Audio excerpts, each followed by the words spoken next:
It has been 6 years to the day since Myanmar's military launched a massive offensive against the Rohingyas. They are a predominantly Muslim ethnic minority in the country, but the military's actions forced nearly 1 million Rohingyas to flee their homes to seek refuge in Bangladesh. And 6 years later, most of them cannot return. The food rations they receive from the World Food Program have shrunk because of funding shortages. Some children have had to be admitted into malnutrition treatment programs. And our next guest says the world is forgetting about those Rohingya refugees. Ruiz Tinmong is the founder and board chair of Rohingya Rights Network. Reached him this afternoon. Hi there. Hello. How's it going? I'm okay. The World Food Program cut its food rations from $12 to $8 a month. Now, what are you hearing from people in the refugee camps about the effect that has?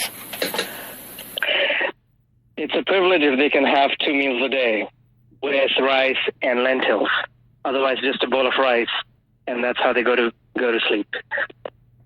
It's a pity the world we live in today with so much that we have here and in other parts of the world, but those who are at the bottom billion, they have nothing at all. What else are refugees in the camps telling you about their living conditions? I'm just reminding people, this is 6 years after they fled their homes. Absolutely. There is hopelessness, hopelessness when you do not have the very basic requirements of life, starting from food, medication. So that's, that amplifies the hopelessness to nth level. And there's no hope in sight for returning back to their homelands. Of course, there's a coup d'etat that took place in Myanmar, so the country is in chaos. Conditions that have even worsened in northwestern Myanmar, which is homeland for the Rohingya. And there are countries like China that's proposed a repatriation plan, which meets essentially China's own relationship needs with Myanmar.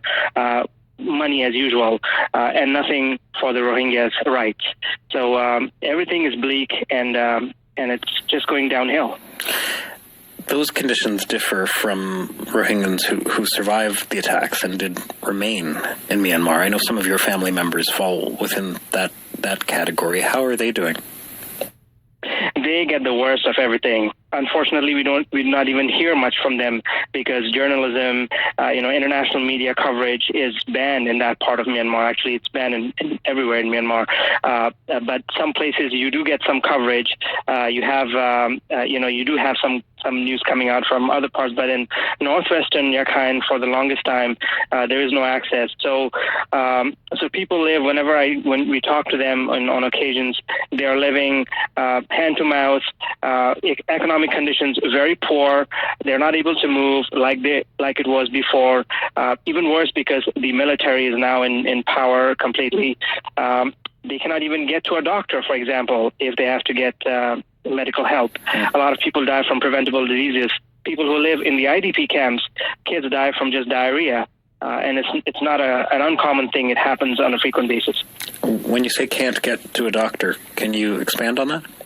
If you have to move from one village to another, you need to get a pass. You need to get a permit from the local authorities, which includes the border guard police, which includes the military outpost that's beside your village, and they will look for that pass. They will look for that permit. They will look for payment from you in order to obtain a permit. They will escort you to move from one place to another. And people who are not even able to obtain a living or go to school, they cannot afford this. They cannot move from one place to another, and so they're left to live with the disease. They're left to die with it, or they're left to just cope with it, and that's the reality of their lives. You mentioned in an opinion piece you wrote for the Ottawa Citizen today, the world has moved on, forgotten about the Rohingyas. How are you reflecting on that today? The fact of the matter is there is so much attention given to other issues around the world, so much so. I mean, every issue requires attention, but sometimes the imbalance is so high that people who are really living the brunt of the worst in this world do not get anything at all.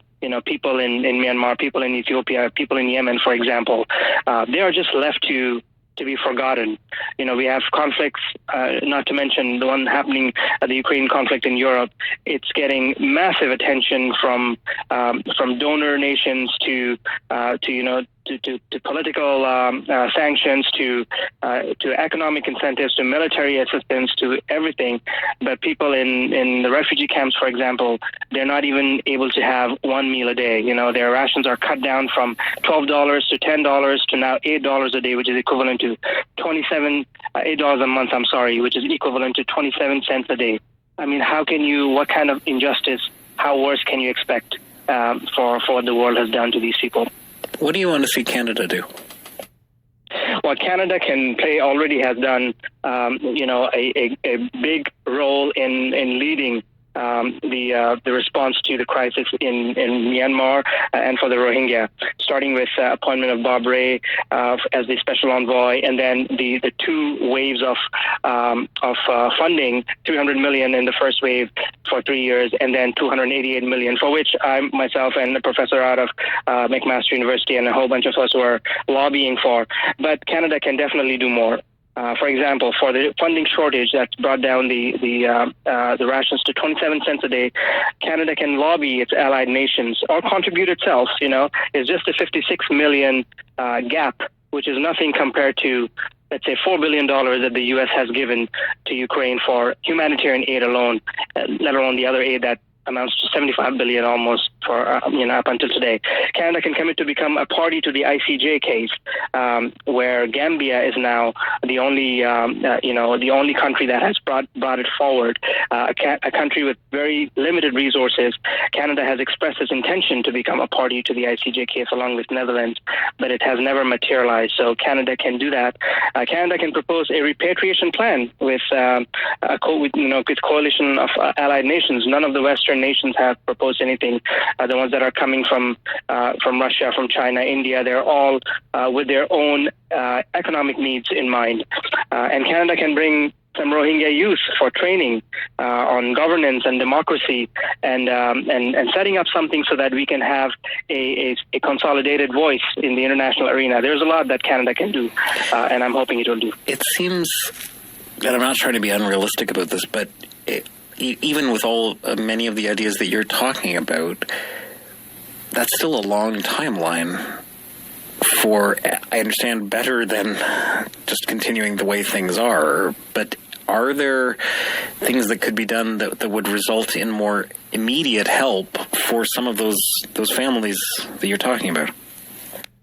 The immediate help that's really needed at this point in time is to bring them back some food, some rations on their table.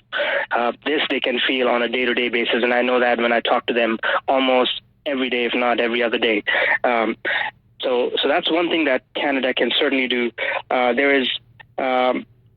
There's stuff happening in Myanmar which Canada has limited leverage on, but through its ASEAN partners, I know Canada has started relations with trade in Southeast Asia, particularly with ASEAN, which is the predominant organization governing the Southeast Asian nations with specific influence on Myanmar. Canada can utilize that influence to bring about change for people living in IDP camps who are being human trafficked, for God's sake, to the Andaman Sea, just to search for a better living in Malaysia or Thailand instead of perish in the trafficking camps, in the IDP camps of Myanmar.